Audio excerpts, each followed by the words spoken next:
we are very happy, and you are relatively, much younger colleague. You are not gray-haired person like me. So it will be much more fruitful for the department to have have long-term interactions with you, and I think the fact that you are fond of India is all the more reason for you to visit us also in the department as and when you plan your India visit, and we'll be there to meet you in person, as well as any other help that or any other inputs that you need before your India visit. We'll be more than happy to help you. Thank you. So with this, may I request Shahana, who's assisting us in the seminar committee, because we have just had back-to-back meetings. We had a like orientation course for our semester 1, which has been delayed by 4 or 5 months. So all of us are just switching from one meeting to another. So Shahana, could you please introduce Dr. Miller to the audience? Thank you. Sure. Thank you so much. So yeah, Boaz Miller is an academic researcher in the fields of social epistemology, philosophy of science and technology. He's also senior lecturer at Zefat Academic College in the Department of Executive Information Systems. He did his doctoral research from the Institute for the History and Philosophy of Science and Technology at the University of Toronto. He also has a BSc in computer science from the Hebrew University of Jerusalem, with experience as a software engineering as well. In his research, he studies knowledge and information on the internet, expertise, collective knowledge, scientific consensus, the relation between evidence and values, scientific models, and truth. For more details about his work, please check the links shared on the chat. Today, Boaz would be presenting a unified account of individual and collective scientific knowledge. Before we start the talk, I request everyone to put their microphones on mute. You can keep your cameras on in case that suits you. Also, you can download the slides for the chat for this presentation in case your internet isn't working from a link that's mentioned on the chat. So thank you so much for joining us, Boaz. Over to you. Okay, thank you very much, and I really appreciate this invitation. I'm very honored and humbled to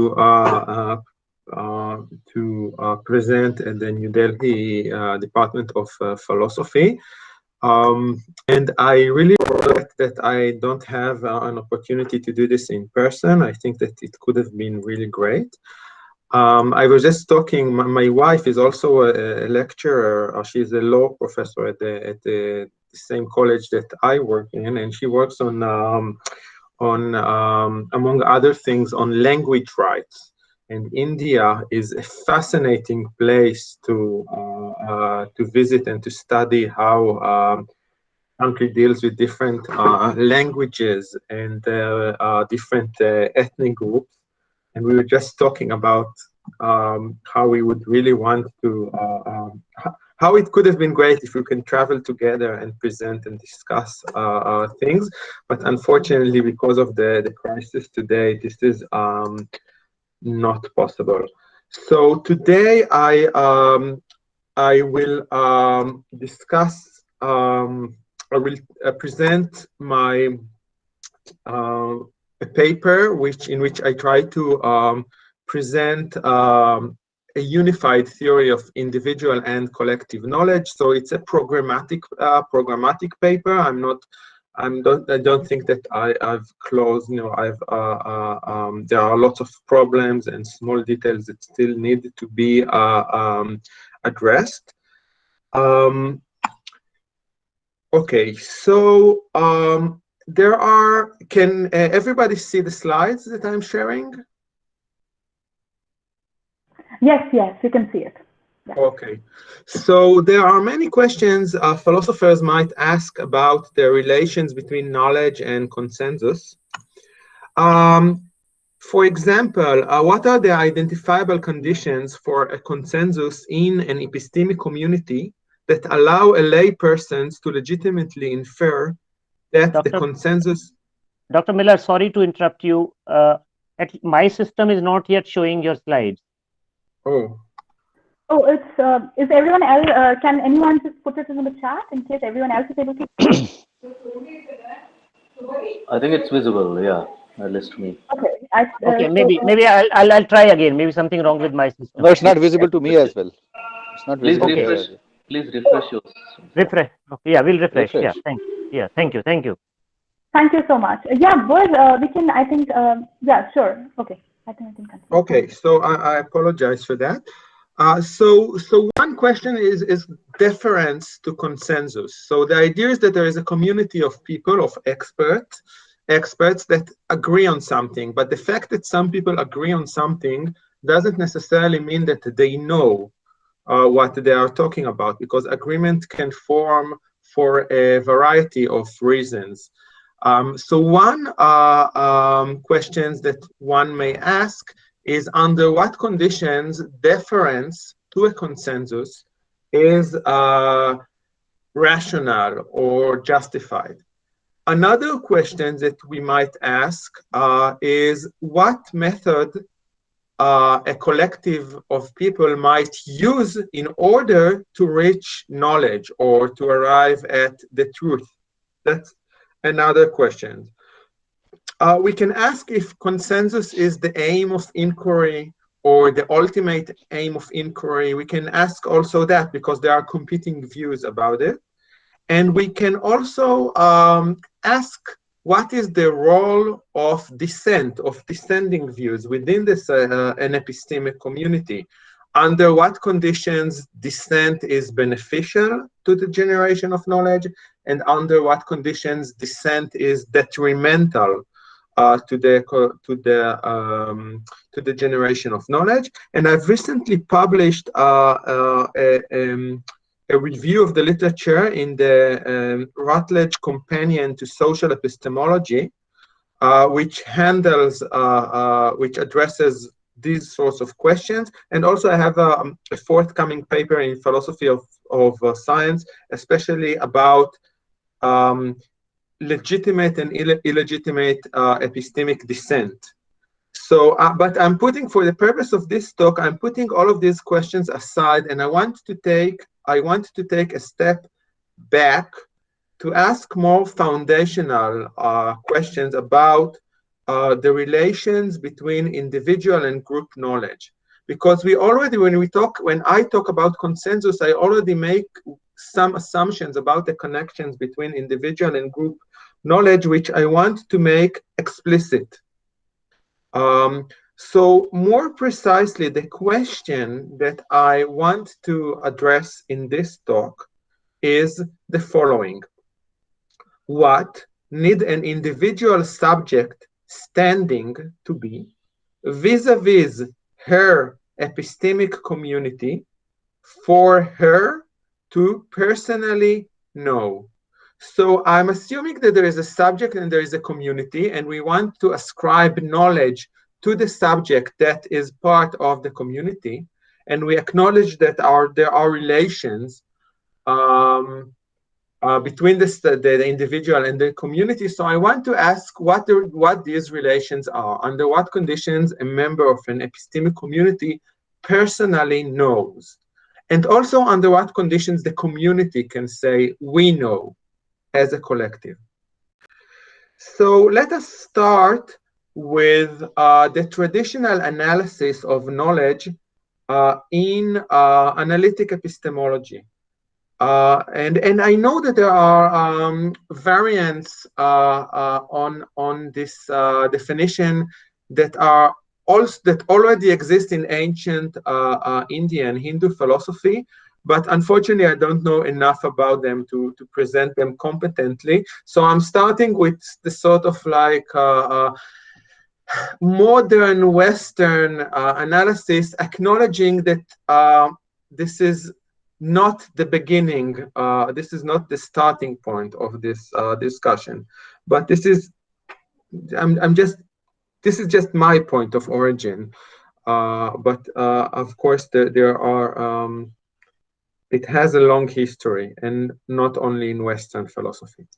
So according to the traditional accounts of knowledge, a subject S knows that P, if and only if, first, S believes that P. Second, P is true. 3, P is epistemically justified. And 4, we have to add some anti-Gettier condition because of the large pool of Gettier example that started with Edmund Gettier's paper in 1963, I think. And there are lots of examples and counterexamples for subject who have or lack knowledge. So we need to add some anti-Gettier condition or do something to deal with Gettier problems. And till this day, we don't know exactly how to formulate that condition well. But yeah, I acknowledge that we need to do that. So this is the traditional analysis of knowledge in analytic epistemology. But I did my PhD not in epistemology, not in philosophy, but in history and philosophy of science. I'm by training, at least, not only by training, a philosopher of science. I did my PhD at the Institute for History and Philosophy of Science and Technology at the University of Toronto, under the supervision of Professor Anjan Chakravarti, who is a metaphysician. So we even, I was an epistemologist and he was a metaphysician. So even he challenged some of the things that I took for granted. He's the best person to work with, by the way. So I think more like a philosopher of science. And in philosophy of science, things are a little bit different. First, philosophers of science, when they talk about knowledge or scientific knowledge, don't focus necessarily on belief. So belief seems to be something that is more relevant to the psychology of the individual. But if we are talking about normative epistemology, we care more about what a scientist or a subject accepts, not necessarily believes, or claims, publicly claims. So it's more important what assumptions she or he accepts and work under which, or what she or he publicly claims, than what she personally believes. Personal beliefs are maybe subject for psychologists, not so much for normative epistemologists, at least of science. P is not necessarily a proposition, because in science, we talk also about models, and it's currently argued that we cannot express at least some of our scientific knowledge in propositional form. We draw models that can be concrete or abstract models, and they share and they correspond to the world or to the phenomena in some way, but they're not necessarily propositional. And even if we can express a scientific theory purely in propositional terms, we usually don't bother to do it. We don't see any reason to do it. So P is not necessarily a proposition. It is some content, but not necessarily a proposition. Truth is also a problematic notion, because we know that scientific knowledge keeps changing and is tentative. So we can't claim to reach the truth or necessarily know that we actually have reached the truth. And there are also problems that stem from this realism and anti-realism debate. Some people say that in principle, we cannot know some scientific truth.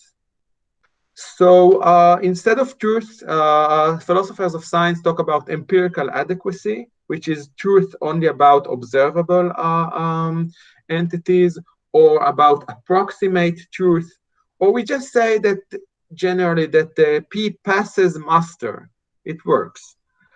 And the Gettier cases, philosophers of science say, who cares? Like, who cares about all of those fake barns and the Gettier cases? And I see a dog. I see a dog on a hill, but I believe it is a sheep because it looks like a sheep. and there is actually a ship there, and so on. Who cares about all of these problems? They don't occur in real life situation in science. So this is another worry. And most importantly for my talk is, what about S's epistemic community and social status? This definition or this analysis of knowledge is solely individualistic. It doesn't talk about other members of S's epistemic community, while we know that science is a social enterprise. It's a collaborative enterprise. People cannot know without depending on others. So why doesn't this relation appear or feature in the definition?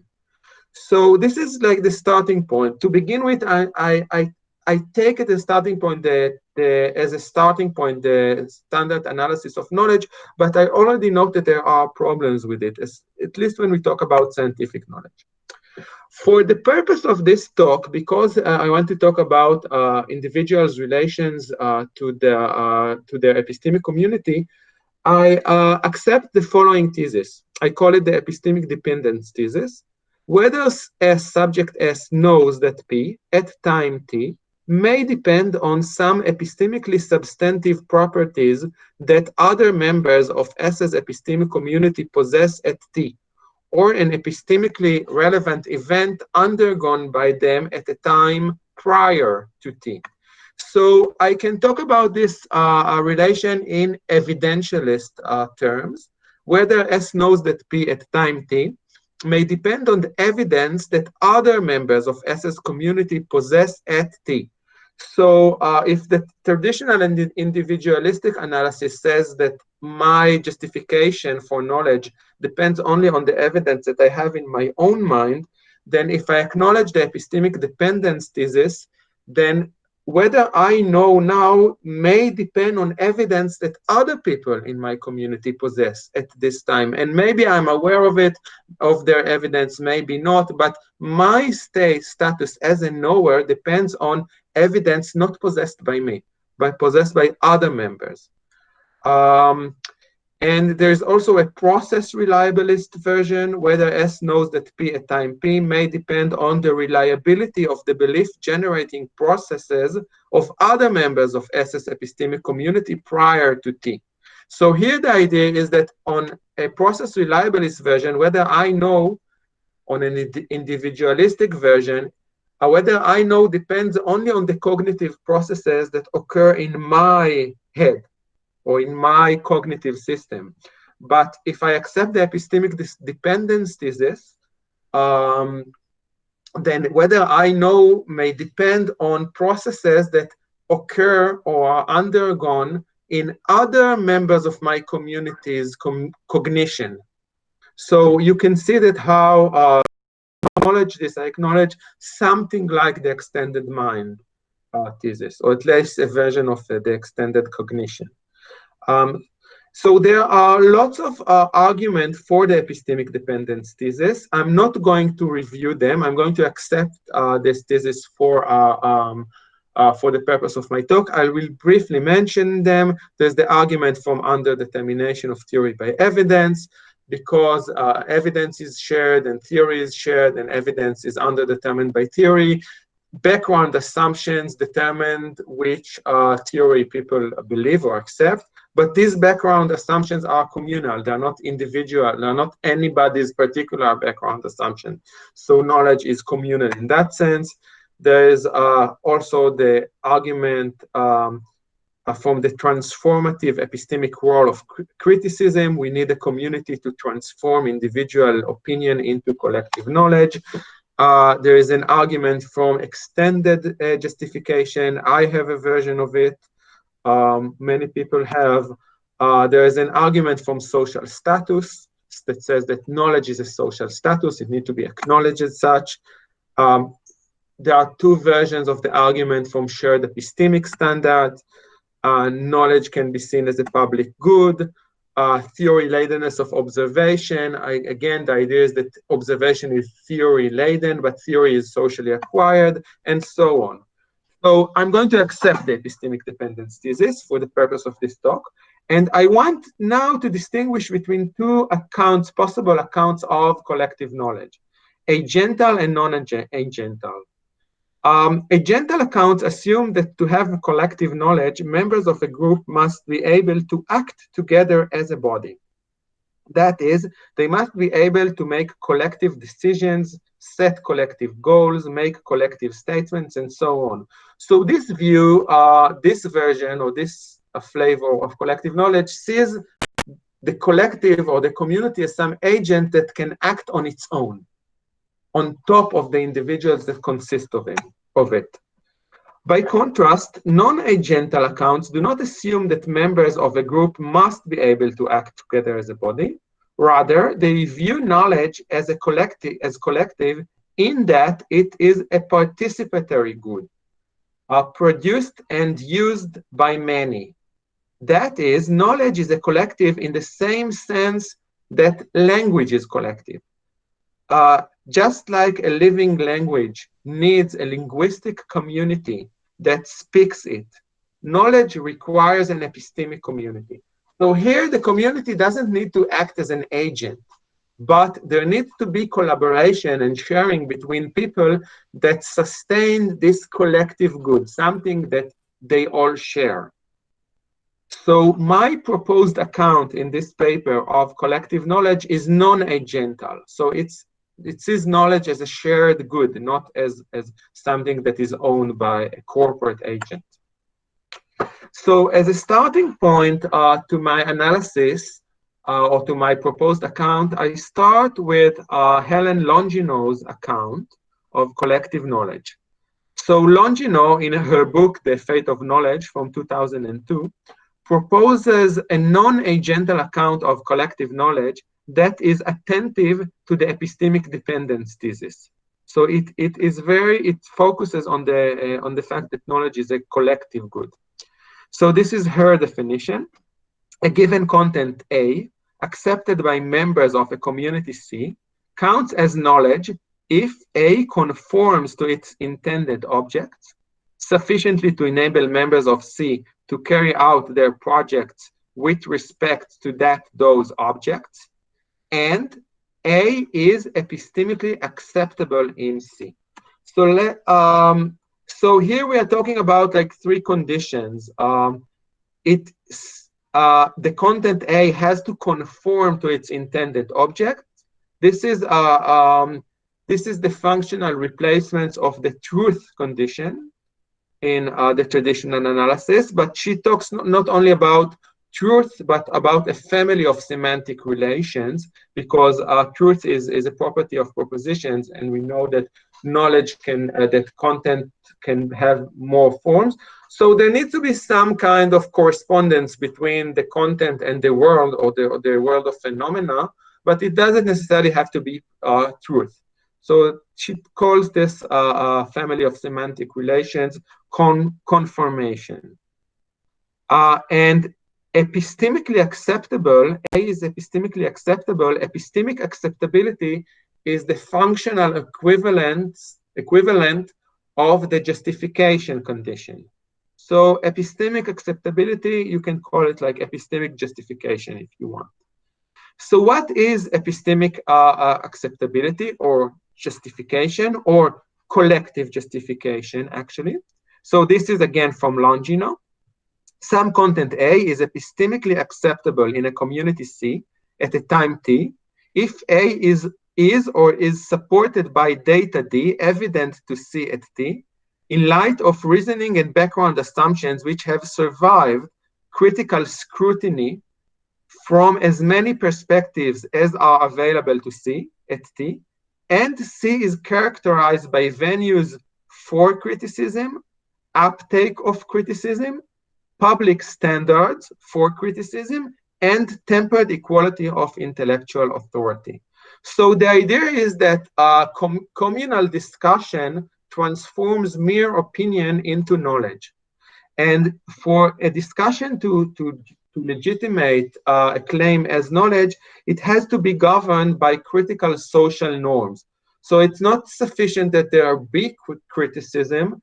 Everybody should have the chance to express their criticism. There should be some form of equality in the community. the standards for criticism needs to be known in advance by the community, and there needs to be uptake of criticism. So if somebody proposes some criticism, people need to respond to it in an appropriate way.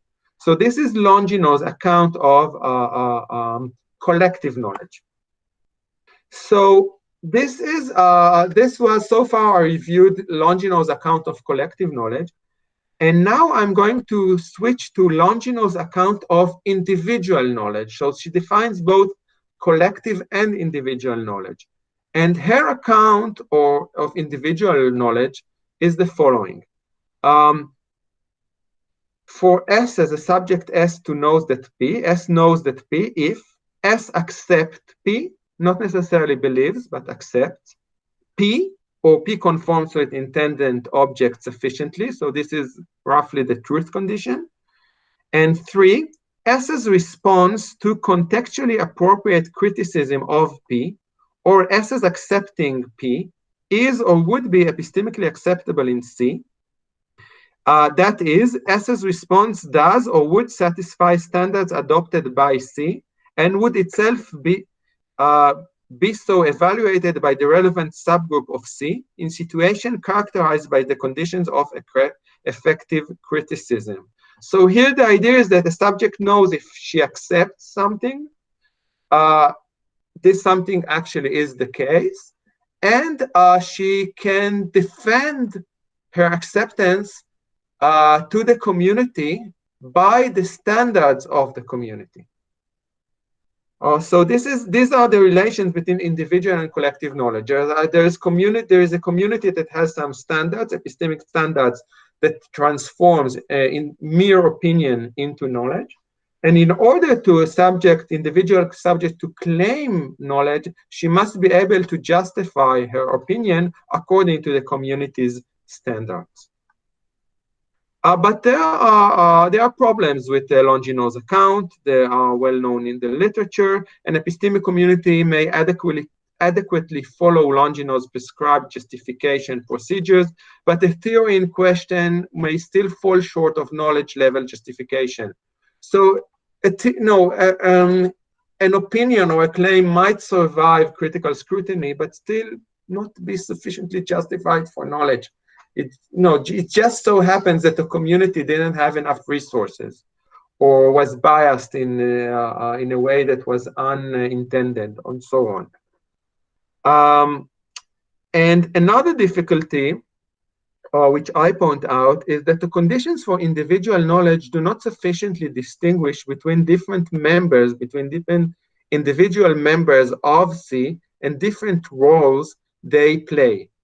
So, for example, are an expert geologist and a lay who accept her testimony subject to the same justification standard? So, if I acquire a belief from an expert, am I supposed to defend my belief in the similar way to that of the expert? Do I need to follow the same justification procedures? I'm not an expert. I cannot defend it sufficiently well like the expert. I'm relying on the expert. This is, I'm trusting the expert, but I don't need to give the same reasons the expert gives for her claim. Should all geologists be able to equally address all critical challenges about all areas of geology, regardless of their subspecialization?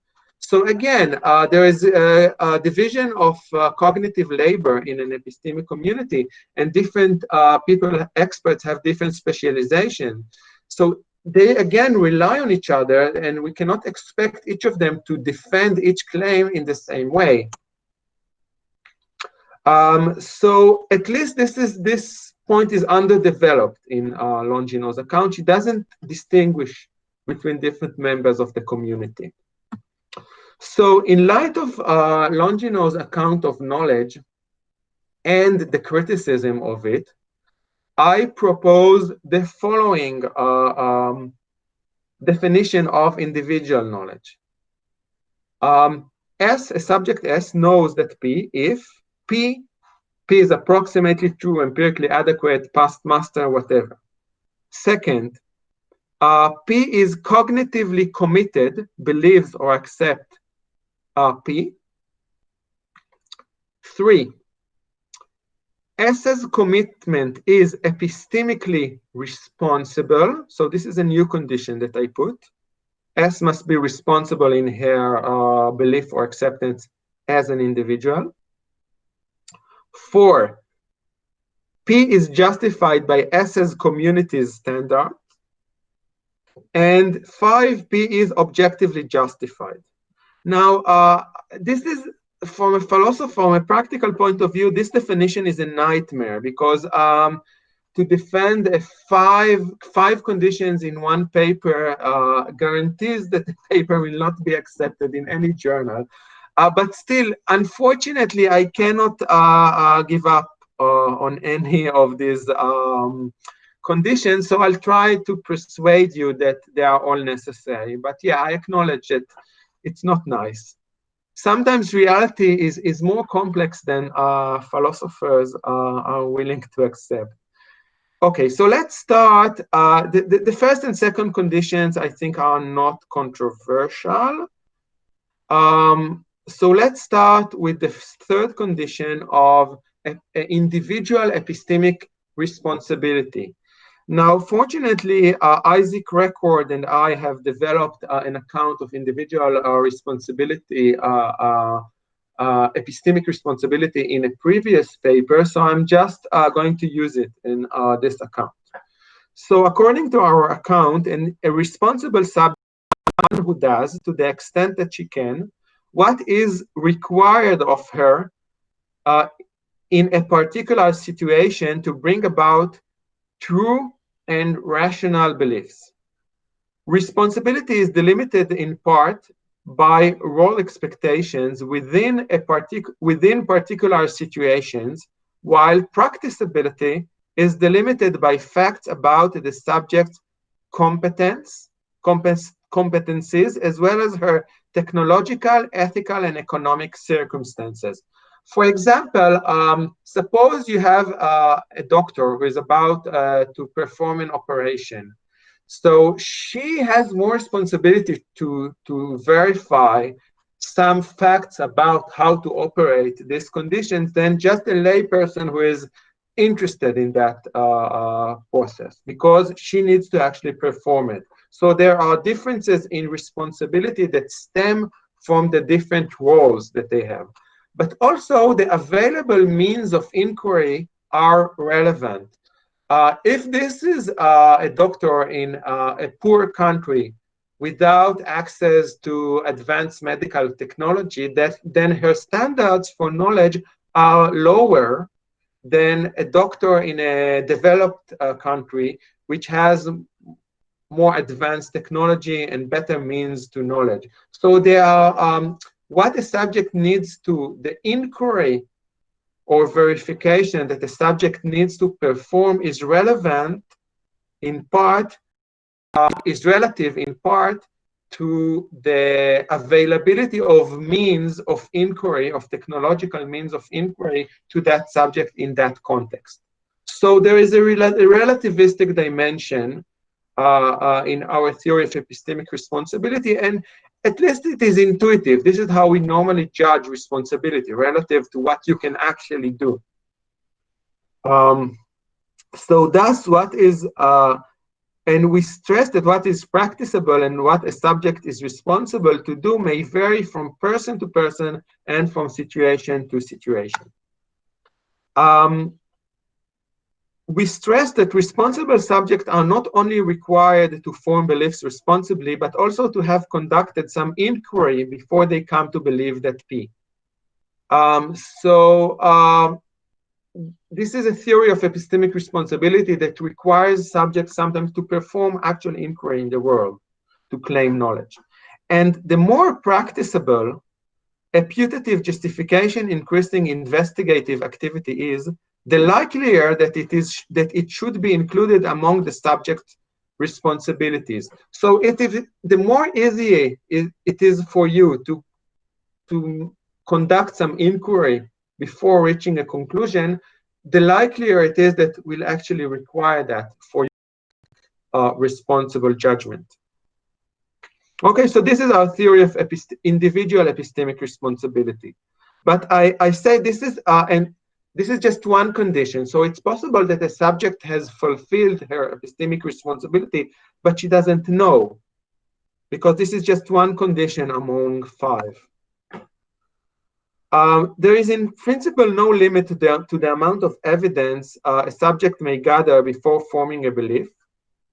Thus, the level of certainty a responsible subject is required to reach is partly determined by the appropriate weighing of inductive risks in that case, namely the practical consequences of error. So in philosophy of science today, we talk about inductive risk, the risk that stems from error. There are 2 types of errors, false positives and false negatives. I might reach a true belief. I might fail to reach a true belief, or I might form a false belief, and there are consequences to each error. So the practical costs of error determined in part what is responsible in that situation. So after having discussed the third condition of individual epistemic responsibility, I move to specify or characterize the fourth condition of collective justification. So this condition works similarly to that of individual responsibility, but it applies to the community. So communal justification standards, or let's say it this differently, practicability sets an upper and lower limit on inquiry. So a community needs to set its epistemic standards relative to its resources and inductive risks, collectively and legitimately accepted. For example, a theory in physics cannot be accepted if validating it requires stronger particle accelerators than those that exist. So if the community doesn't have the resources, then it cannot be justified. Communal weighing of inductive risk determines the level of certainty that is required to collectively accept claims in a given context. For example, if I want to reach to determine that a certain substance is safe, it matters whether I'm going to use it in baby bottles, for example, or I'm just or this is a purely theoretical question that has no practical consequences. The burden of proof or the standards of evidence that I require may differ, probably will differ in both cases. So when regulating hazardous substances, the consequences of false negatives are deemed as more severe than those of false positives. But in normal scientific practices, actually false positives are considered as more dangerous. So scientists don't like to accept hypotheses. They want to reject the null hypothesis. They want to accept an hypothesis only if it can be shown to actually, the competing hypothesis can be shown to be false. So they are more worried about false positives than false negatives. So this is in basic science. But in regulatory science, when I'm regulating substances, I may actually do the opposite thing. So I'm claiming here, similar to Longino, that there are actually 2 conditions that need to be met. And the individual must be individually responsible, but also her beliefs need to conform to the collective standards, which are affected by the available means of inquiry and the weighing of risks at the collective level. And these may differ in the case of the individual and the collective. So why do I need a 5th condition? Sometimes the objective situation requires stricter justification standard than those required by the epistemic community. And I'm not the first one to point this out. Alvin Goldman distinguished in 1998 between strong and weak justification. But he abandoned this line of thought, which I think was actually correct. Here is an example from analytic epistemology, from Dretski's zoo case. You visit the zoo and see a zebra. You correctly recognize the animal in front of you as a zebra and form a true belief that it is a zebra. Unbeknownst to you, however, to save money, the zoo manager has decided to replace the zebras with cleverly disguised mules. The mules were supposed to arrive today, but they are late. Because you could have easily seen a mule and form a false belief that it is a zebra, you don't know that the animal in front of you is a zebra, although your belief that it is a zebra is true. So you see a zebra, this is actually a zebra, but because it could easily have been a mule, you don't know that it is a zebra. There was a real chance of error. So this, and Dretski says explicitly that this is a silly example. Silly as it may be, sometimes reality, reality can also be silly. So sometimes we can see that epistemologists' crazy examples are not that crazy. So this is a news story about a zoo in Cairo that is accused of painting a donkey and passing it off as a zebra.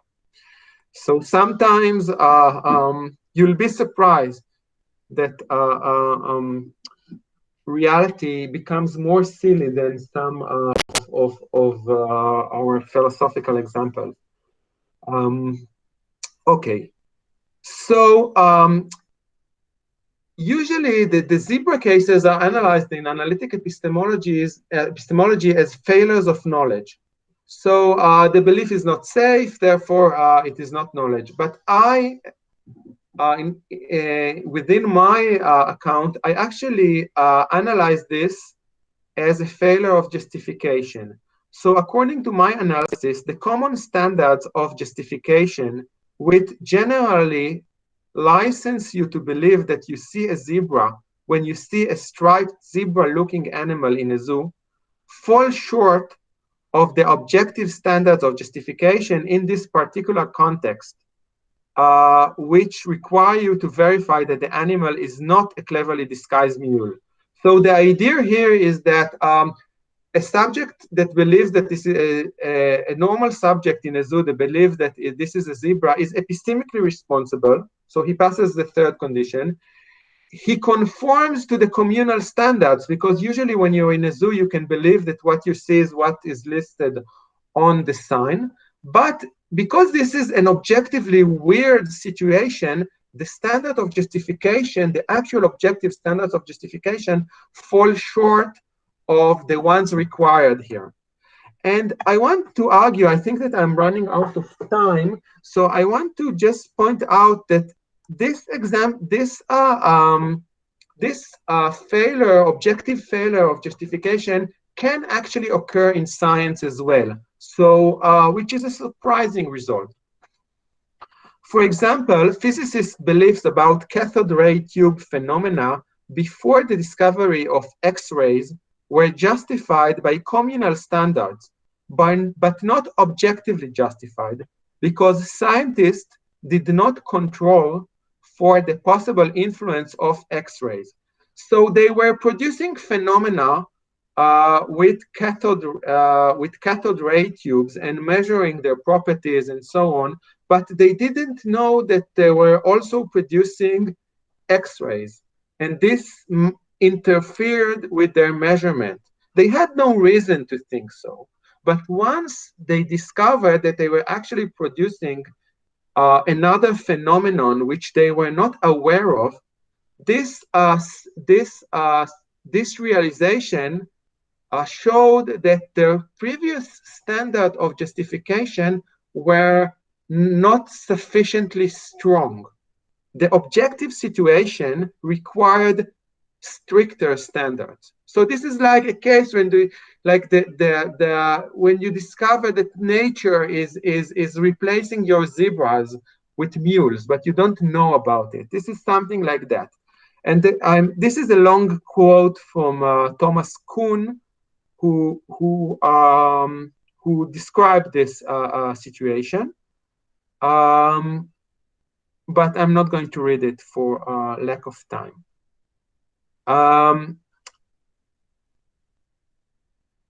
So I'm going to skip that, the last part, for lack of time. No, maybe I'll talk about it very quickly. Another type of example that is common in the epistemology is fake barn. You drive in a countryside and look at a barn, you form a true belief that it is a barn, but unbeknownst to you, you are looking at the only real barn in fake barn country. Because you could have easily looked at a fake barn and believed that it is a real barn, you don't know that you are looking at a barn, although your belief that it is a barn is true. So this is like the zebra case. You have a true belief, it is reliably produced, but because of some weird circumstances, you don't actually know. So I suggest, I'm inspired by Foley. I suggest that this is another case where there's a gap between the communal standards of justification and the objective standard of justification. In this situation, the communal standards of justification say that you can legitimately believe that this is a barn when you drive and see a barn-looking object. But because this is a weird situation, the objective standards are higher, unbeknownst to you. So again, Gettier cases, fake barn cases are all justification failures in the gap between the communal standard and the objective standards, and they actually do exist in science. Okay, I'll stop here and conclude. According to my theory, knowledge is individually responsible, collectively and objectively justified, truish belief or other cognitive commitment. My theory unifies individual and collective knowledge into one theoretical framework. It explains the role of inductive risks, both at the level of individual and collective knowledge. My theory distinguishes false positives and negative at the level of the individual and community, which deserve different treatment. So this is because individual responsibility and collective responsibility are not the same. It explains Gettier cases, fake barn cases, and classical skeptical scenarios, which I didn't talk about. And it identifies scientists under substantiated discovery and confirmation reports as a pathology of testimony, which has been overlooked in philosophy of science and scientific practice. So these are cases, I barely talked about them also, where a scientist says a true belief, but it falls short of the communal justification standard, but is hailed as true nevertheless, as knowledge, because it is true. So these are cases where scientists are just lucky to have stumbled on the truth, but they actually haven't produced enough evidence by the communal standard, and they are forgiven for that because their claims are vindicated as true. So thank you very much.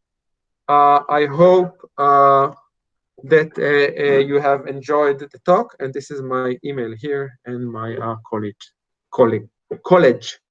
Thank you. Dr. Miller, thank you very much for your wonderful presentation. I'm requesting audience is aware of this practice, that they put their questions in the chat box, and the speaker is free to move along, responding to questions the way he or she, in your case, you consider appropriate, because at times you can sort of club together questions that are repetitive, and also because of issues of internet connectivity, it is better that on occasions, people are not able to get across clearly enough to the speaker. So please feel free Okay. and yeah, thank you very much. Okay, I just want okay, I see. Okay, so Professor Chopra asked, would you prefer that you ask the questions or that I read them? Up to Yeah, you whatever you feel entirely. like. If you want, whatever, you are the final judge. I actually prefer that you to have a conversation, right? If it's technically Fine, possible, fine. then to read it. Yes, yeah. Then you please call out the name, and you can sort of Okay, proceed. so I'll just go by order. Professor Chopra. Yeah. So you want me to speak out my question? Yeah, I prefer it. Yeah, it's more interactive.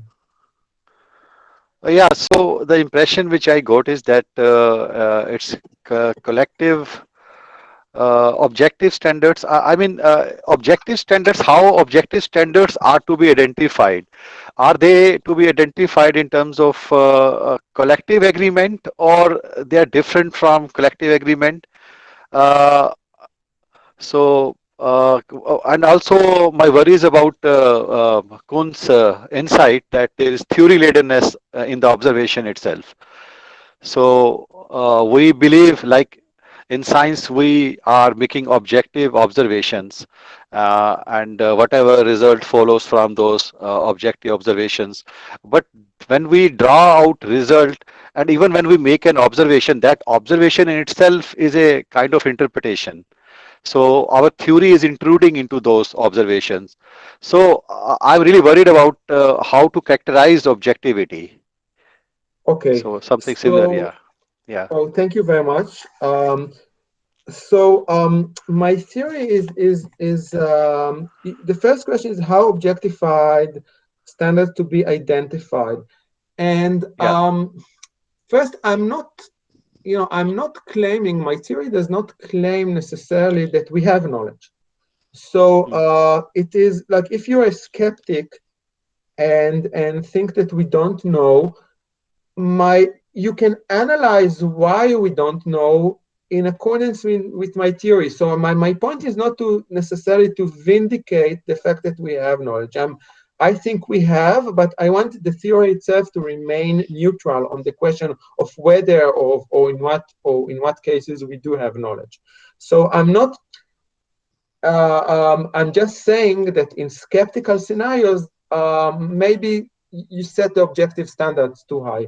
Now, the objective standards, according to my theory, this is an externalist part of the theory, are set by reality, by God, if you want.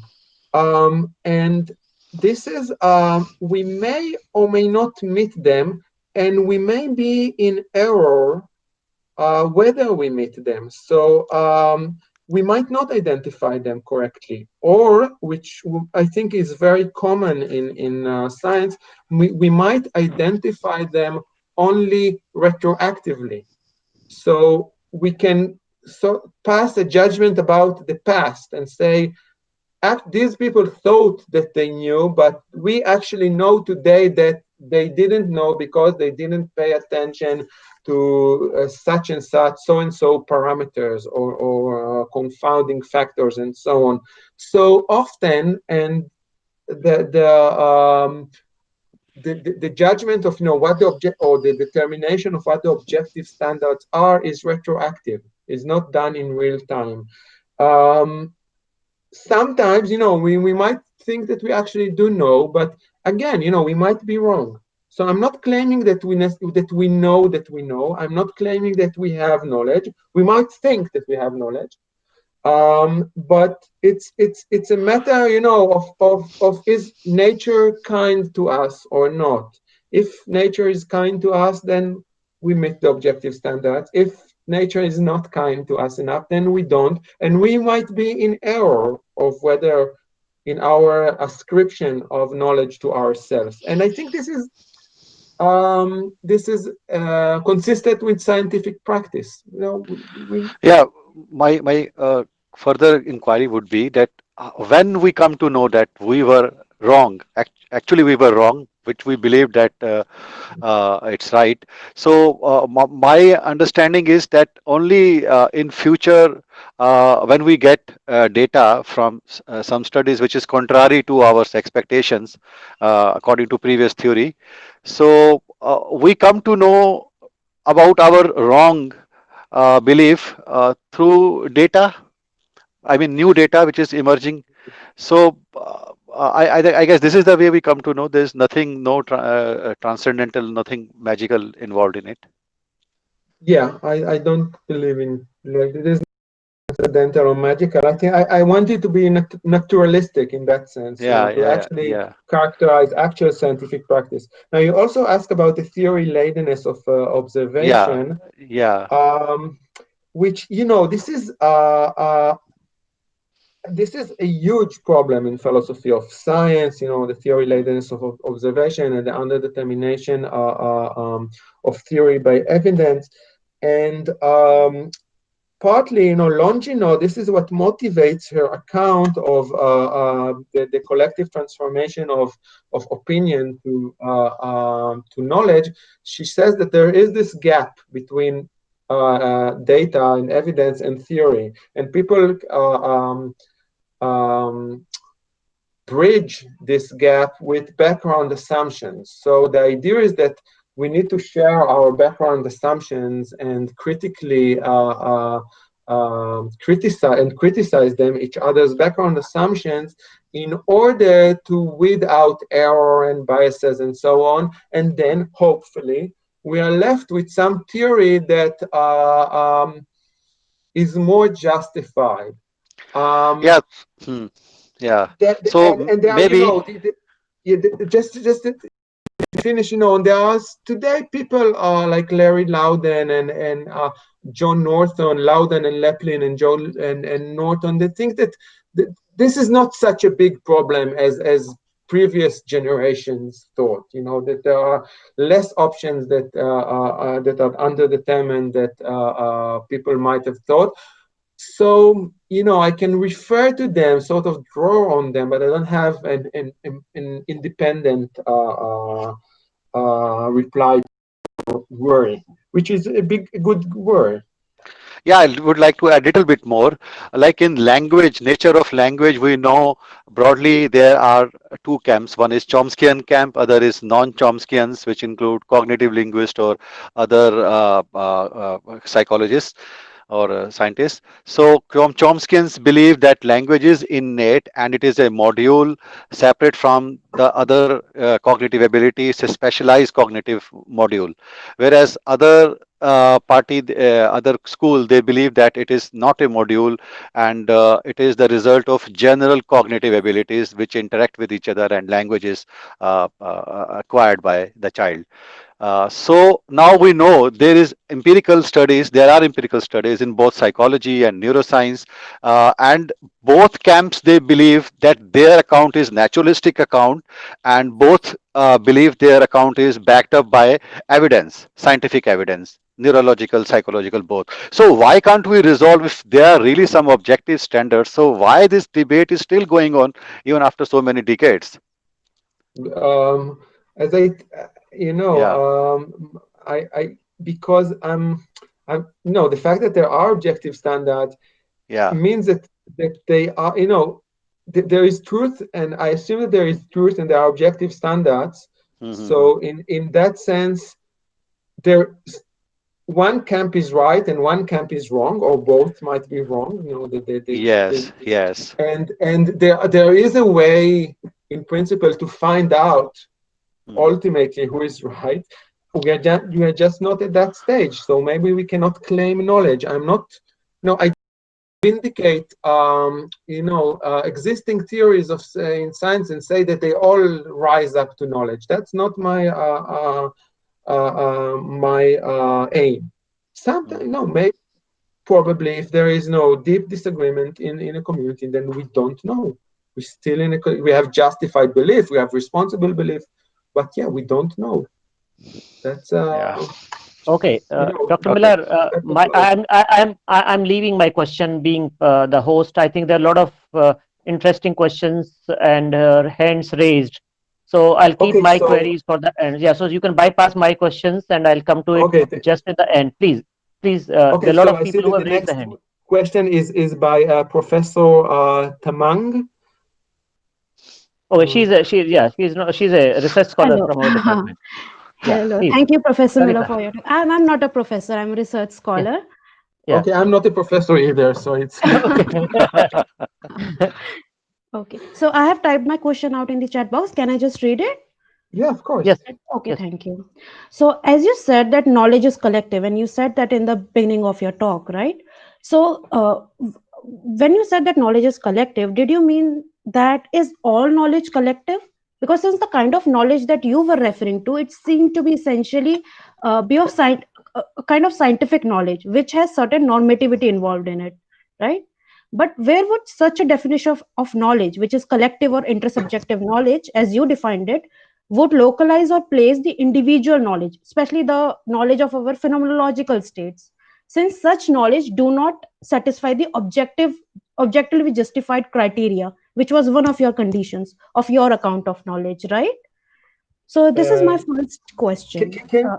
can you Yes. think of a concrete example of something that, a belief that won't count as knowledge? I believe that won't On, count as knowledge.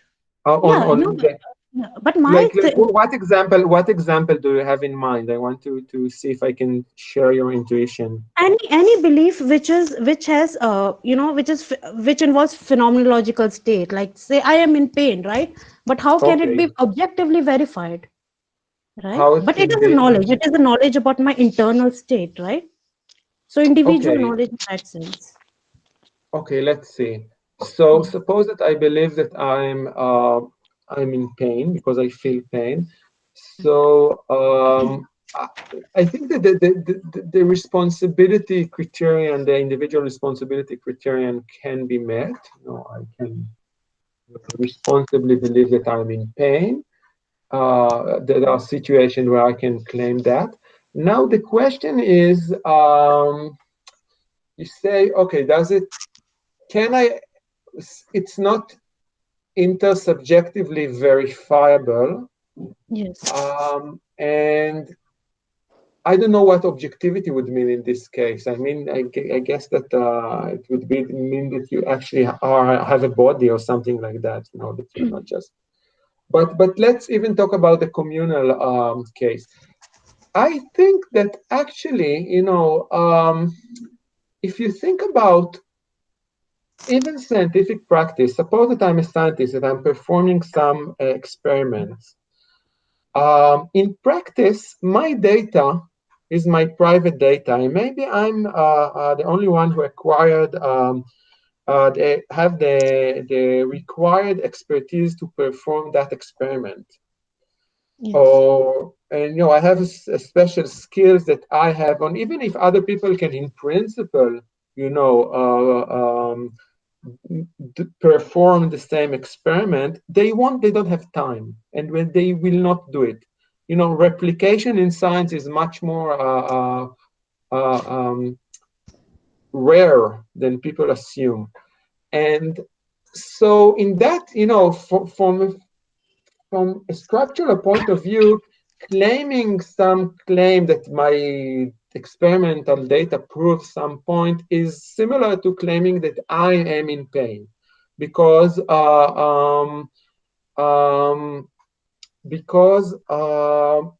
I'm using some experience, some data, which in practice is not available to other members of my community.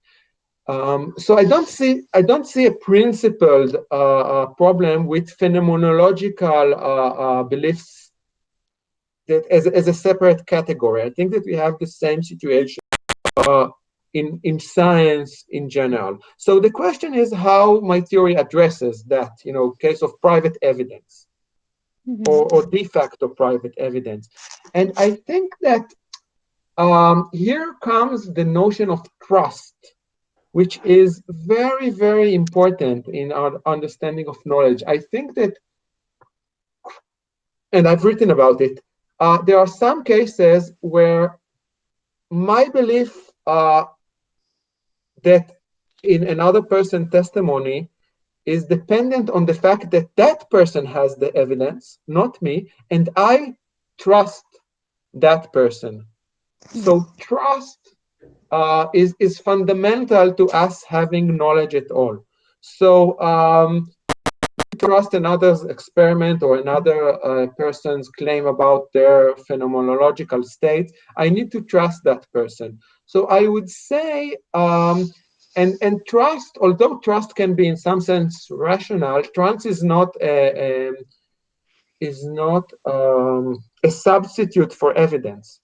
Because if I really have the evidence, if I really have the full body of evidence, I don't need to trust anybody. I just follow the evidence.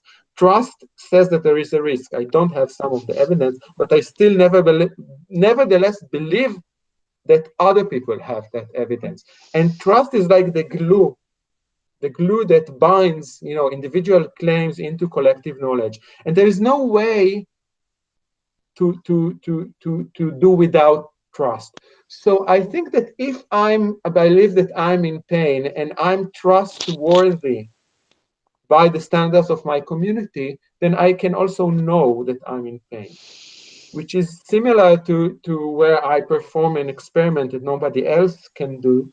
I'm trustworthy by the scientific standards of the community. So this would more or less, I think, be the answer that I would like to give. But it's a good question. I need to think about this more. So you are suggesting that the responsibility criteria would fulfill it, not the objective criteria, but the responsibility criteria can. I think about the objectivity criterion as a metaphysical criterion. So it is just, it is, if from God's point of view I'm actually in pain, then it's objectively justified. If not, then I may be deceived by an evil demon to think that I'm in pain, although I don't know how this can work, that an evil demon will deceive me. For example, I may believe that I have a pain in my leg, but I don't have a leg. Phantom pains or something like that. Pains, right. So in that sense, there's something that is objectively, there's some objective mismatch between my feeling and the actual state of affair. I don't have the organ which is in pain. So there's some, from an objective point of view, claiming that I'm in pain is one thing, but claiming that I have a pain in an organ that I don't have is another thing. So I think that here the objectivity criterion comes in, but it is a metaphysical condition. It's not something that the community necessarily needs to be aware of or be right about. It's like the zebras, I believe that this is a zebra because I don't know that actually someone is playing tricks on me. Whether it's God or the zookeeper and so on. It's a purely externalist metaphysical condition which I feel I have to add to my theory because some situations cannot be described without it, not because I like it. Okay, next. So we are helpless. My humble request to the audience is, there are a lot of members in the audience waiting with their hands raised and with their questions.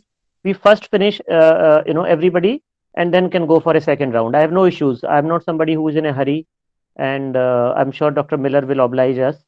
Sure. But I feel let's everybody have a chance once, and then we come back to others. Thank you. Okay, so thank you for your cooperation. Thank you. I think that the next one is Professor, I hope, Ravish. Whoever it is, doesn't matter. Okay, so I wanted to know how your account would treat peer disagreement.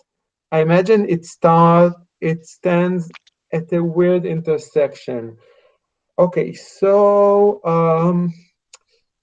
right, do you want to add something to that question?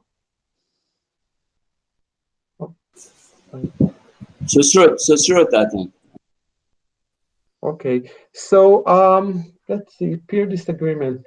I'll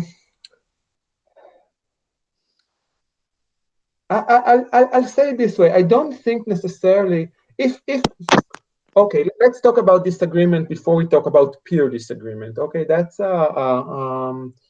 these are two cases. So if the mere existence of disagreement within a community by itself doesn't necessarily mean that subject cannot or the community cannot know, because it's a contingent fact about socially contingent fact. Some people disagree. The question is whether they have good evidence. So if I responsibly believe and the community responsibly has enough evidence that satisfies its collective standards, the fact that there are people who disagree for whatever reason doesn't mean that the community or individuals in a community cannot know, because, okay, so people disagree. It's a social or psychological fact about this community. However, if those people, raise good evidence and this evidence meet the standards of the community, then yeah, of course, there can't be knowledge in the face of disagreement. So that's just, and this is, I think, consistent with my theory. I also want to stress that sometimes responsible belief is good enough. We make many decisions based on responsible belief that falls short of knowledge. I think that many of our beliefs are like that. I believe responsibly. I've done enough inquiry to satisfy to meet the risks that I might meet. I've used the resources that I have to conduct inquiry, and I have responsible belief, and that's enough. I don't have knowledge, either because the community doesn't have enough evidence, or there is justified disagreement within it. I sometimes I need to choose sides, and I responsibly do that without claiming or having knowledge. Again, I'm not in the business of vindicating science in the sense that saying that everything that scientists say is knowledge. That's not my project. Some of it is, some of it isn't, but that knowledge is an achievement. Maybe much of our scientific theories are good, they're responsible, but they are not knowledge, or not knowledge yet.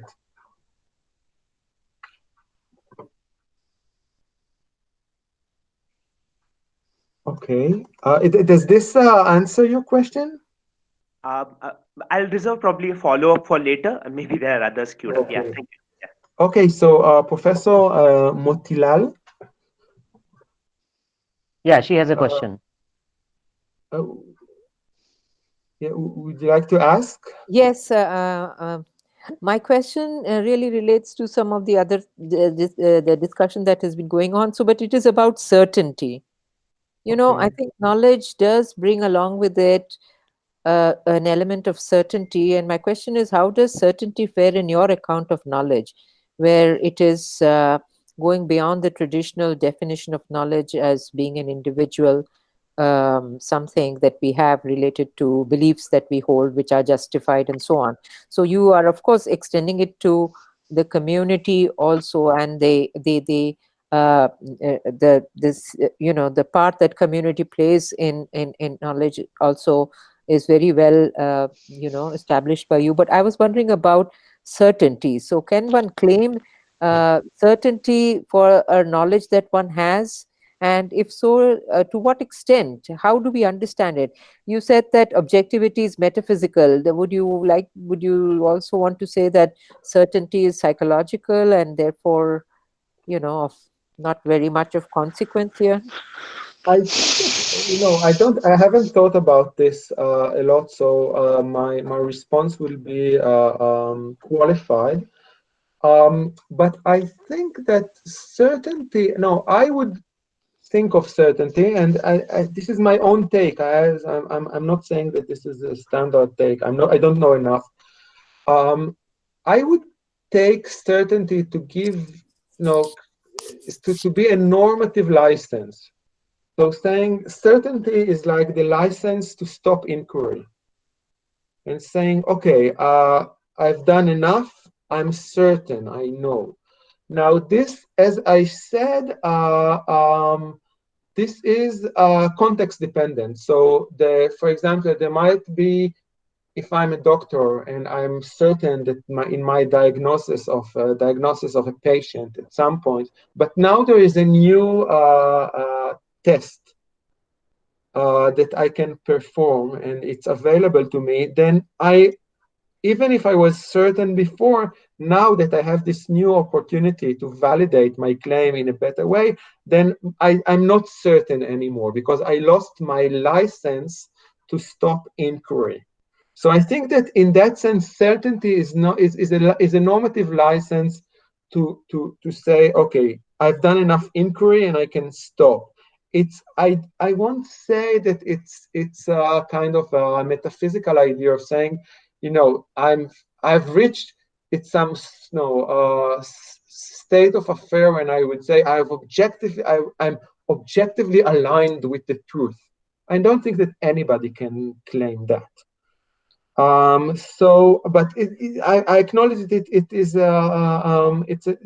it plays a role in our discourse and our epistemic practice. So I would think about it as something that is contextual and may change if my role change or my means of inquiry change or something like that.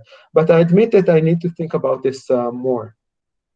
Yeah, I was just wondering if you would also consider including it as one of your conditions, or again, the same thing that you think this is peripheral to this whole business of knowledge and therefore need not be included as one of the conditions to be satisfied, that one must be certain to nth degree, or if you're talking about it as a purely psychological state, then as I said, I'm not that interested in purely psychological state because two people may have the same evidence and be in the same position and responsibly claim the same thing. One of them is more cautious and is uncertain, and another is more confident and he is certain. But from a normative point of view, they've both fulfilled the requirements for knowledge. So if you're talking about a purely psychological state, of how I feel about my claims, then I'm not sure that I want to enter it into my account. But if you talk about certainty as in a more normative sense, as the right to hold inquiry, to withhold inquiry, then yeah, I'm definitely think that I can include it. I'm not sure that it is an independent condition or that it's something or as a right that follows from the responsibility condition. Okay, thank you. Okay. Ray Whitelock has a question. Okay. Would you like to ask it or? Thanks, Dr. Miller, for the talk. I want to bring in knowledge first epistemology because I wanted to use an example of crying wolf because it's very simple. Someone keep saying there's wolves coming, but it's a lie. So people began not to trust him. You've also mentioned about trust in the Q&A section, right? There's suppose that there's a time when he indeed cried wolf, but just justifiably, putatively, because he knows. So those that trusted him, safely or not, maybe they need to trust him safely, such that through his knowledge, one comes to know that the wolves are coming, right? I think these are very intuitive cases, in a way that if we just use knowledge first epistemology, we can just, because you talk about the epistemic dependence on the group, whether I come to know from others in the group depends on whether they know. So at least that's a necessary condition. And because you raised trust, and I think, and you also talk about responsibility. If intellectually we are to do our research, think about what we believe, that's one way of being responsible, I think. And another way would be to collect evidence. And there's a third thing about being responsible, which is to discern whether someone is trustworthy or not. And yeah, so I want to bring in something a little bit more to interact with your.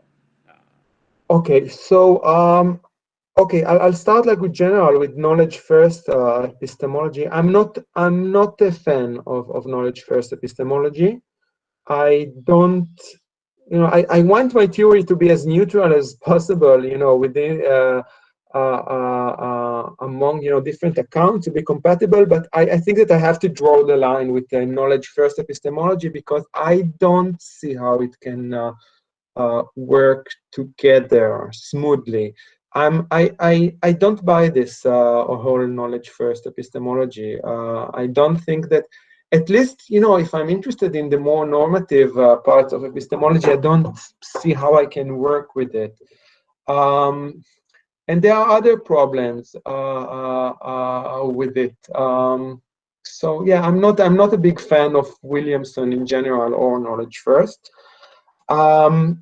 Having said that, there are some parts of it, that, for example, Williamson does say that knowledge is public, scientific knowledge must be public. He does say that, and I think he gets it wrong. I think that, for example, evidence equals knowledge is wrong. Evidence and knowledge are two different things altogether. But I think that there's something right about it, that it has to be public in that sense. So this is a very minimal, part of the theory that I do accept. But I don't know how it. I don't think it can work together. Regarding the person, the boy who cries wolf. No, intuitively, I don't think that if for example, he cries wolf again and again and again, and by the time, let's say, by the time there is actually a wolf and he cries wolf, I don't think that another person who believes him has knowledge, because he could have easily cried wolf without there being a wolf. Yeah.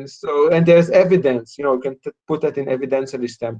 Now, let's say, does the boy itself know that there is a wolf? I would say that there's no problem, because he responsibly believes that there is a wolf. There is a wolf, actually. His own belief is warranted by the community standards that if you see a wolf, like object, in good lighting and so on, you can believe that it is a wolf. The fact that other people don't believe him, that's a separate problem. But that particular boy at that time, yeah, he's responsible. His belief is formed by communal standards and so on. So I think that he knows. It's just a problem that he's not trusted. But that's a separate problem. I can still ascribe knowledge to him, but not to somebody who believes him, because he has evidence that he's lying.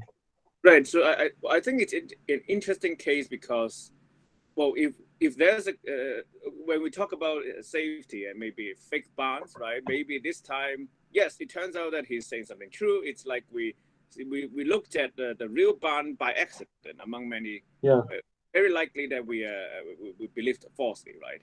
But as it turns out, that it's a case in which we ought to have trusted him, but given his track record, the evidence seems to point the other way. So I think, well, for me, I think it's a case in which, because for knowledge first epistemology, you could have trusted safely, or maybe you could even come to know, well, without knowing that you know, right? So. Well, of course, when there are cases in which you ought to have doubt, that's one thing. But in that case, it would be strange, because let's say he's the guardian of the village, or maybe he just goes around and other people just stay in to farm. He's the only one that will know when something happens. Yes, he's been irresponsible and keep lying about that. But then, that would be, I think, an interesting case, because, yeah, evidence points towards him. Trusting him this time would not be safe, but it just turns out that we should. So I don't share the intuition. I don't think that we should in that case. The fact that he happens to be right at that point doesn't say that we should trust him. Okay. This is too externalist for me. Yeah, he's telling the truth this time. But from a normative epistemic perspective, why should I believe him if I know that he is constantly lying? I don't share this intuition. Thank you very much. Yeah, that's very externalist, what I'm thinking.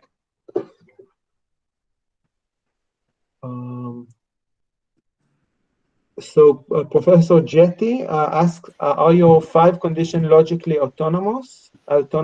Yes, they are. Would you like to add something? Yes. I'd like to add a lot, but I won't have much time.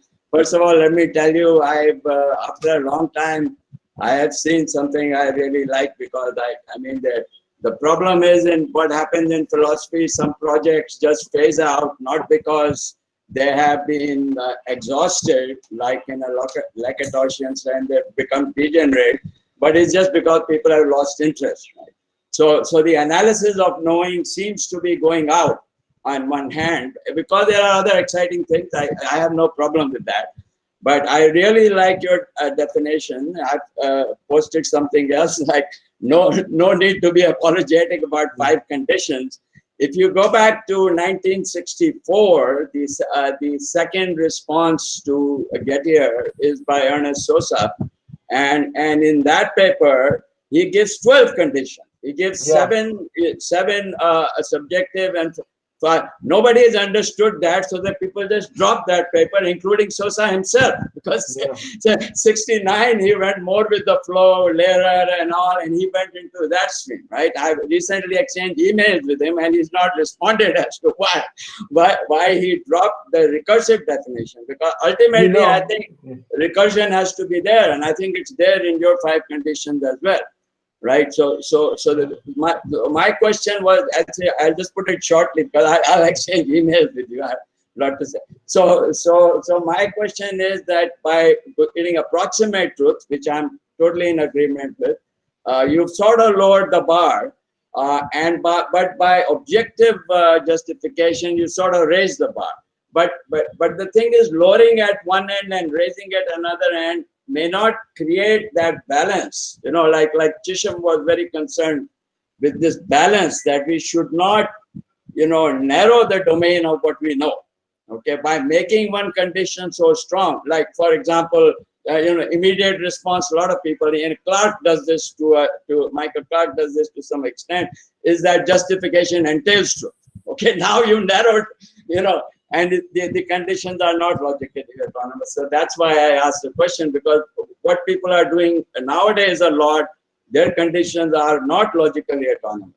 Justification, evidence is entailing truth, things like this are happening, which to me doesn't make any sense, because the original Theaetetan project, they are autonomous, logically autonomous, and I don't see at what point and why they become not autonomous. Okay. Sorry. So thank you very much for this wonderful comment.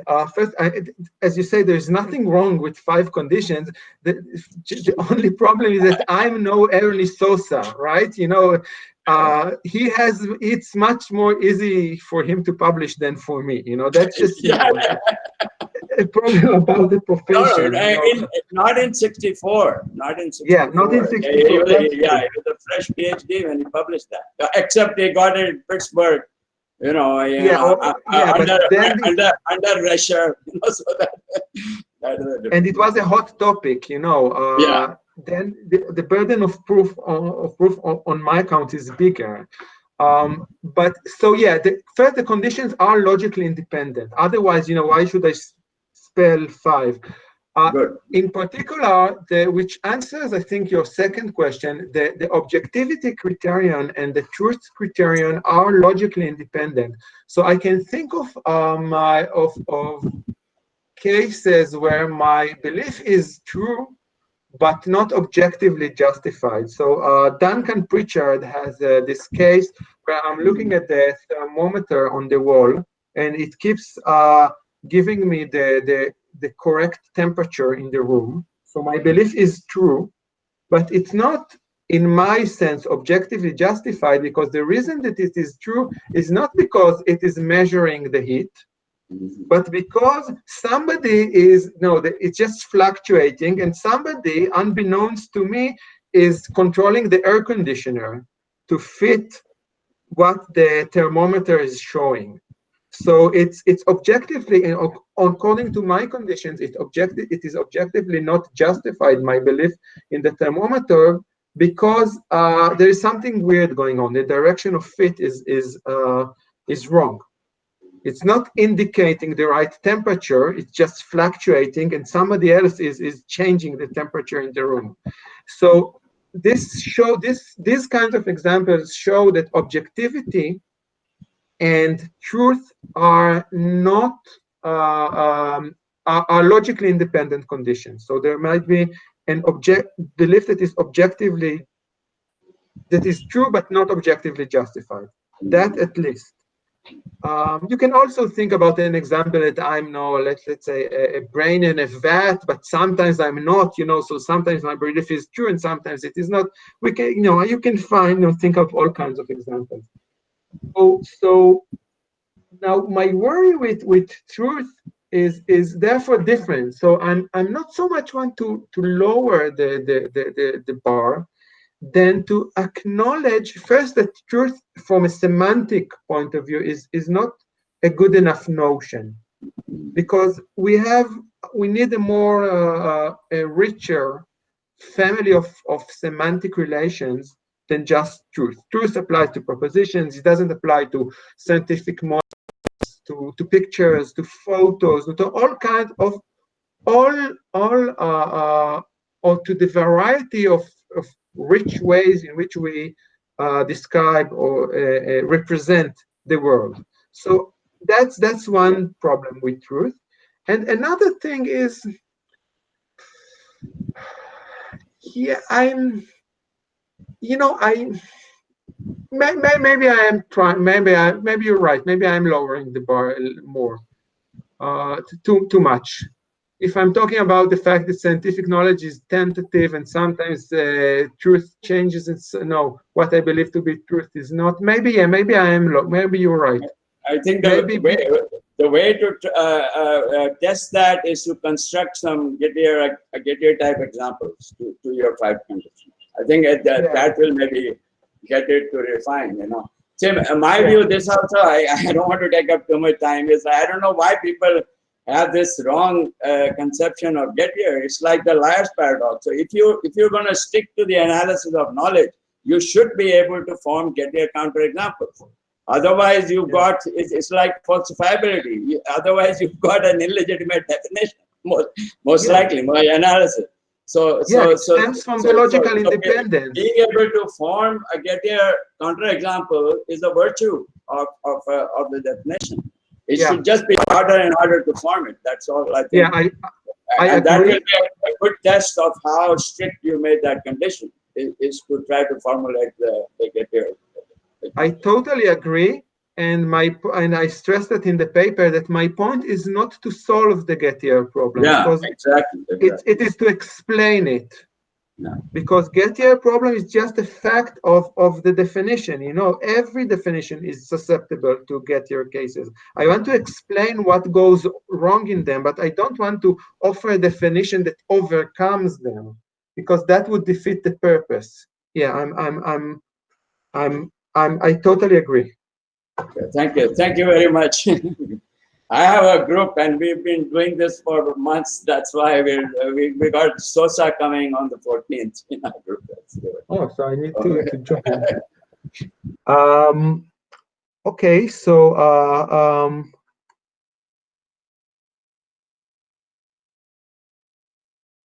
are there other questions? I think there was some people in the audience raised their hand initially, so I don't know whether they are there or they have left. Could you see any raised hands and you're it? I'm not sure I control the interface. I think Ray had asked this question on the chat itself, so I think that question is covered. Who had raised his hand? I think that's been asked. Okay. I'm open to more questions if you have it. It's been a pleasure. I think there was Dr. Chopra had some more maybe if nobody else, maybe let that be the last one. It is responding to your views on certainty and Professor Motilal's. Okay, I think that it's not a question. It's more like he's Yeah. agreeing with me. Certainty is an old rationalist standards for knowledge. I think it should be moderated since we are not God. No science is. All truth are contingent ones. Yeah, I agree. Yeah, I totally agree. I don't have a question really, Dr. Miller. I'm just raising it since nobody else is there and I don't want to hold on to you. I had two very small observations. One was I'm not a person from epistemology. I am from philosophy of mind and a bit of metaphysics that is involved in doing philosophy of mind. Now, I was saying in some senses, given your this talk of community-based criterion, are we in some senses in a way reached a stage? And I want to be cautious about it, and that's why my query that does it your position amounts to in some senses celebration of contingency and because on occasions that may sort of drag us into arbitrariness also if one is not cautious enough. So what would be the safeguards that you would recommend that because there were other issues also earlier on that the community opinion can be manipulated and there are all kind of cases in history of science there's no dearth of cases where the collective opinion tried to silence the uh, person who had wanted to say something which was against the community criterion. And the second Yeah. one very small observation was in when you were replying to Sarita this issue of pain and all that. So I in that context I was just thinking what you would think of the kind of criterion which philosophers like Dennett offer of heterophenomenology that will take care of your examples of phantom limb also because not every subjective claim is a is a claim which can be entertained with equal certainty or with equal seriousness and there has to be a kind of a collaboration of objectively accessible third person accessible evidence and the first person claims need to be sort of evaluated in light of that. Okay, thank you. Thank you. These are things I need to think about. With respect to contingency, I'm I think that the development of science of knowledge in general is contingent. So in that sense, if this is what you were referring to, there might be disagreement, there might not be disagreement. Sometimes there is agreement that amounts to knowledge. Sometimes it does not amount to knowledge, and there is to some extent, there's arbitrariness, whether a community stumbles on the truth or not. It's not that we have a method that guarantees that we will converge on the truth and so on. This is something that I've written about. So I'm not assuming that. I want to give us more tools to distinguish like the kind of situation in which we can be more warranted in our beliefs and cases in which we are less warranted in our beliefs. But I think that there's a lot of accidentality in the development of knowledge and science. I hope that this is what you were mentioning. And with respect to phenomenological claims, I don't know this claim by this account by Dennett. It sounds promising, and I need to look at it. Thank you. Okay, Dr. Miller. Dr. Miller. Yeah. Yeah, I would like to have your response on one query often lurking in my mind. So often I come across statements on quantum physics by some very distinguished professors that it's a stupid theory because it asserts that nature is indeterministic, and we who are believer in rationality usually believe that nature is deterministic if we have enough knowledge. So there is existence of nature in a specific definite form. So from God's point of view, as you often talked about. So if there is a God, so at least God knows what is the true reality. So we believe there is some nominal reality to which someday we will reach. On the other hand, quantum physicists following Bohr, they reject such kind of views. So we know the famous Einstein's statement that at least God doesn't place dice. This was in reference to indeterminacy in quantum physics, and in return, Bohr remarked that who are you to decide how God chooses to play? Which means he believed nature is inherently indeterministic. So, would you like to make some comment on such purported indeterminacy claims in quantum physics, Yeah. and some people claiming that's absurd theory? It's just nonsense. Okay, so I'll be cautious. I'll be cautious because I'm not a philosopher of physics. So take what I say now with a grain of salt. Yeah. So, but if I think of my theory, how it would apply to quantum physics, to quantum mechanics, then I think that we should here distinguish between like the kind of the formalism and the empirical part of the theory and the interpretations.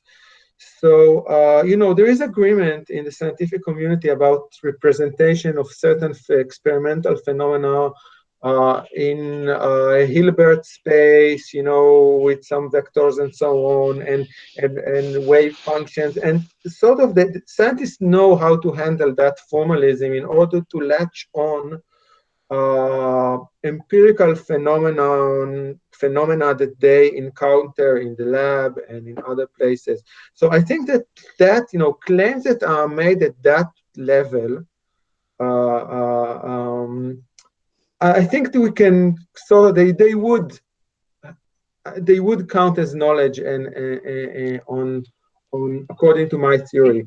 But Yeah, like yeah. Okay, please. Yeah, go ahead. So, but the interpretation, whether it's bomb or a Bohr or other interpretations, yeah, they have a speculative element, and there is no agreement. And I'm thinking of what would be the evidence that can actually decide between the different interpretations. It seems to be like this is a real case of underdetermination that is hard to settle. So I'm not sure that I would ascribe knowledge to any of those interpretations. According to my theory, there is a joke. A student, a physics student, he goes to his first quantum mechanics lecture, and the physics professor says, there are three main interpretations of quantum mechanics. There is the Bohr interpretation.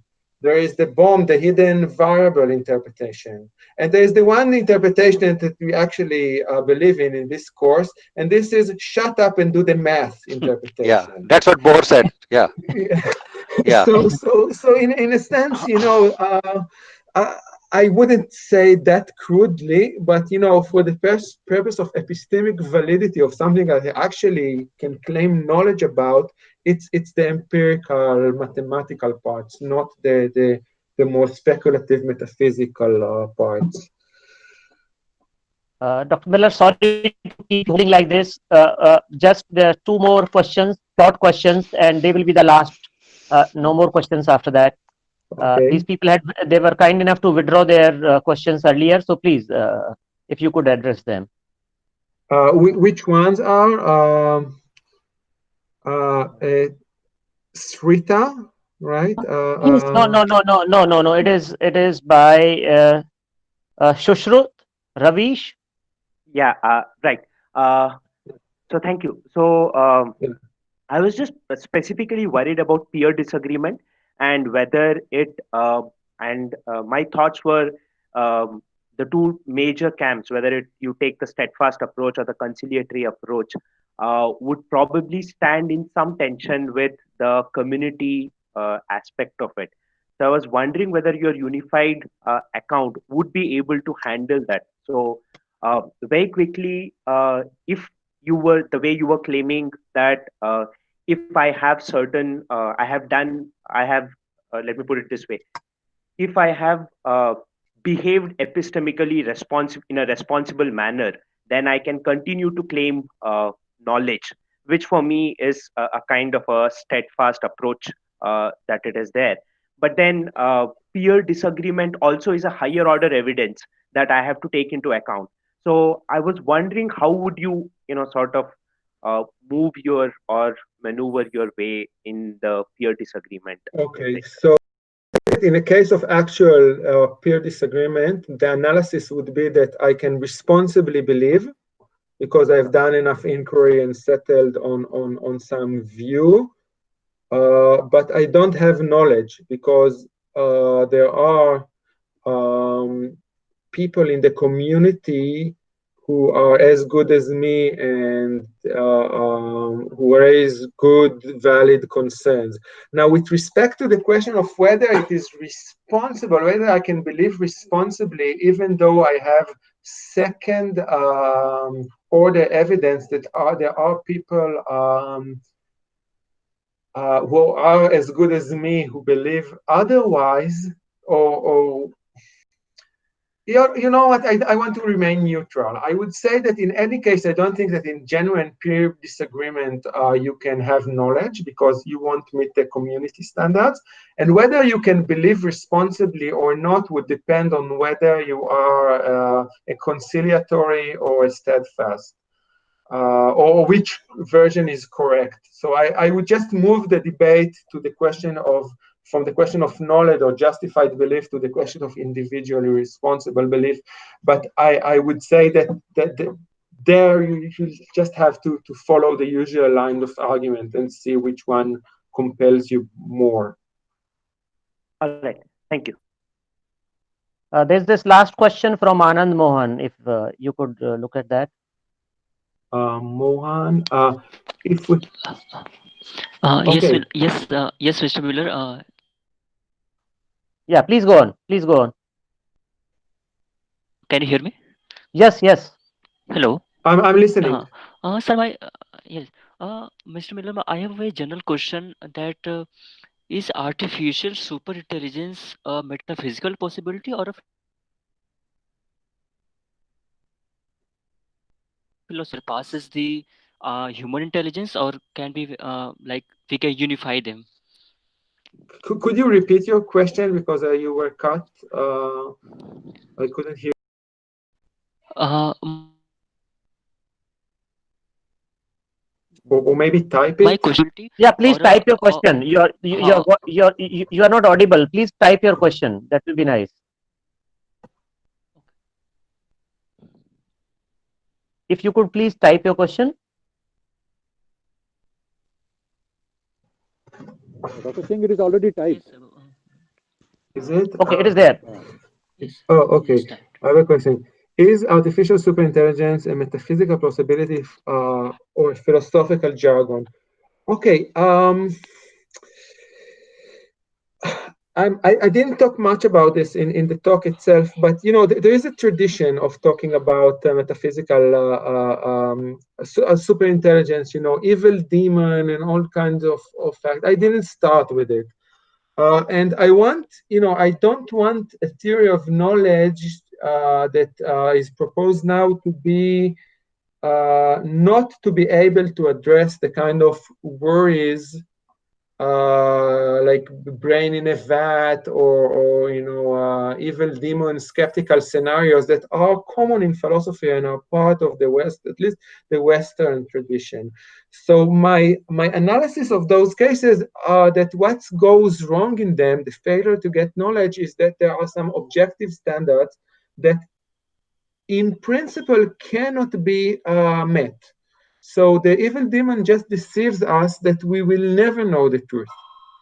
That's just a fact about the objective situation.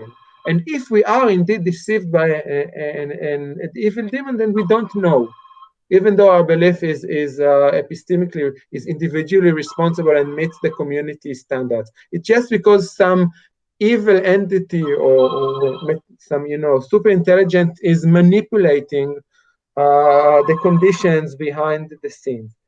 Now, if you ask me if I personally believe that this is a worrisome possibility, then not. I'm not, I'm naturalistic in my inclinations, and I don't believe in those things. But I don't want to be a theory of knowledge not to be able to address those kinds of possibilities are part of what people care about. Okay. Thank you very much, Dr. Miller. And I'm really grateful to you for this, kind of indulgence that you have showed towards us, and that you have. Thank you very much. It was a pleasure. I really enjoyed Yeah, it. and as at least one thing about, you can say, even though you have not been to India, one thing you can sort of take it is that Indians are largely not in a hurry. So,